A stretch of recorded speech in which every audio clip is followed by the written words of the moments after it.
Yeah, I mean it was a great atmosphere, and it's been many years now in a row of that kind of atmosphere at a number of our matches, but especially with that matchup. So it's great. I really appreciate the effort that went into it, and of course all the people that came out because that environment's special.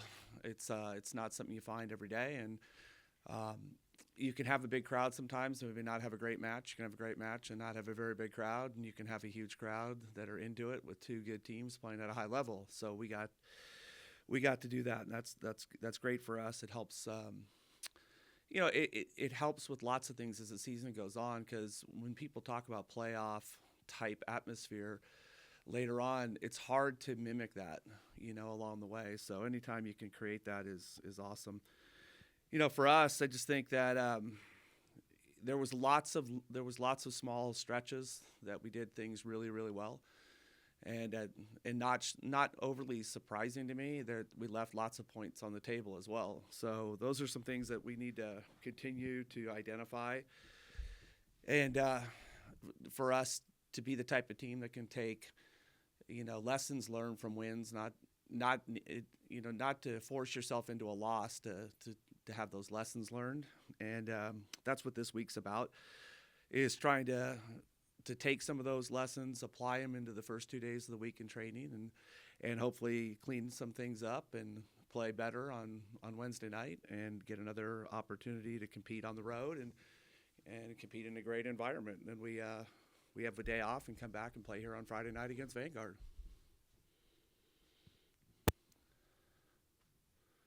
Uh, Coach, UCLA did start off pretty hot going to their right side hitter in David Decker, Uh-huh. and was successful in the first set, but you seem to have slowed him down the rest of the way. How much of an adjustment did you guys make during that game, and how much do you think that could Yeah, improve? I think one, he's a good player. He's a big guy. He's a lefty, so he gives you a different look. But like most sports, but definitely volleyball, that as the match goes on, there's constant adjustments going on.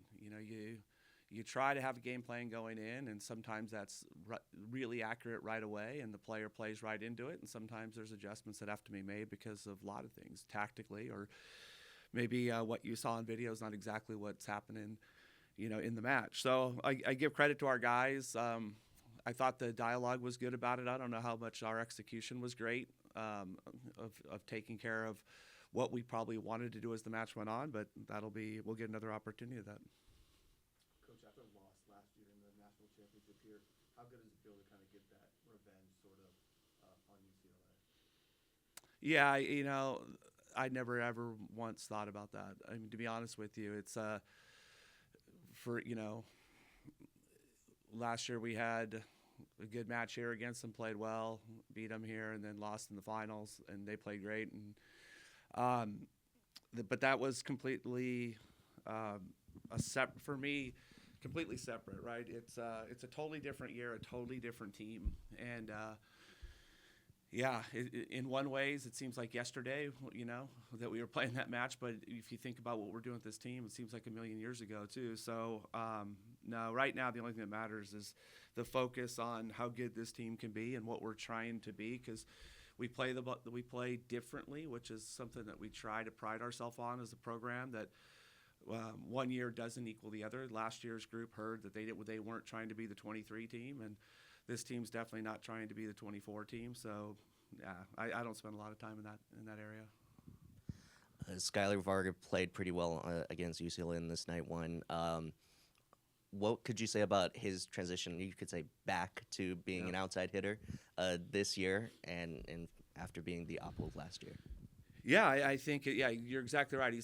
I think what you're seeing is he's back into more of his comfort zone, even though he was an All-American opposite for us last year. He missed most of the fall. He is an outside hitter. He plays on the left, and then he came back from being hurt, and I put him on the right because it was the best thing we thought at the time for our team. And I don't think people realized how hard that is. He hadn't really even played a match for us yet, and he's playing out of position, and he didn't get any time in the fall to work on it, and he jumps right out there and did a great job. So I think what you're seeing this year is one, he's a year older and wiser on the court. He's more comfortable, but he's also in his very is very comfortable surroundings, right? He likes the left a lot more.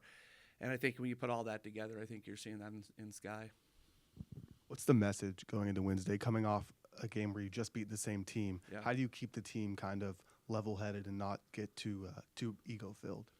Well, I think 100% is the focus on the things we feel like we didn't do very well, even though that, like I said, there was lots of good, and constantly look at this as these are always opportunities that are kind of like a semifinals and a finals in a tournament.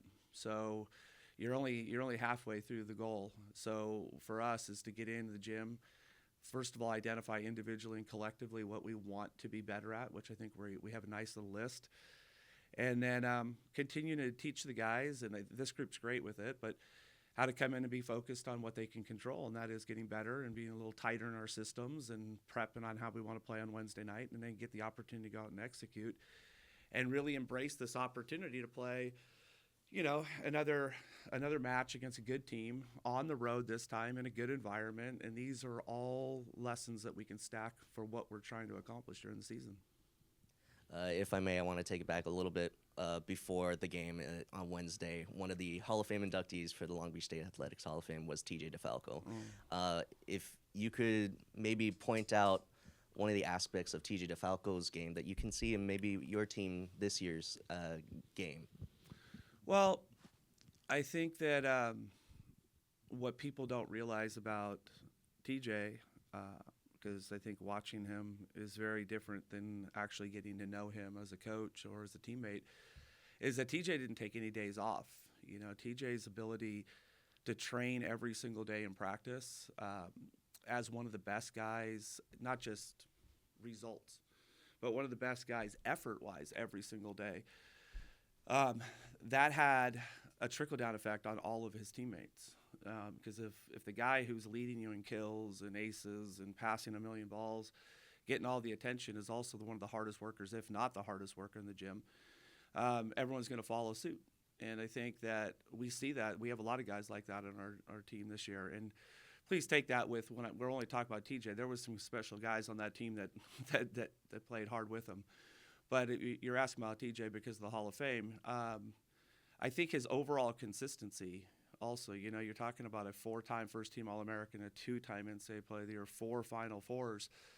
You know, his commitment to excellence is unmatched. And, you know, I think that when you're around him as a coach, he's a very, very simple athlete to coach, which people would find that shocking for me to say. But if TJ believes in his heart that you have his back and you are all in with him, he will run through the proverbial wall for you and his teammates. And he did that all 4 years he was here, and that's why he left a huge, huge, you know, thumbprint on this program. Awesome. All right, guys. Thank you.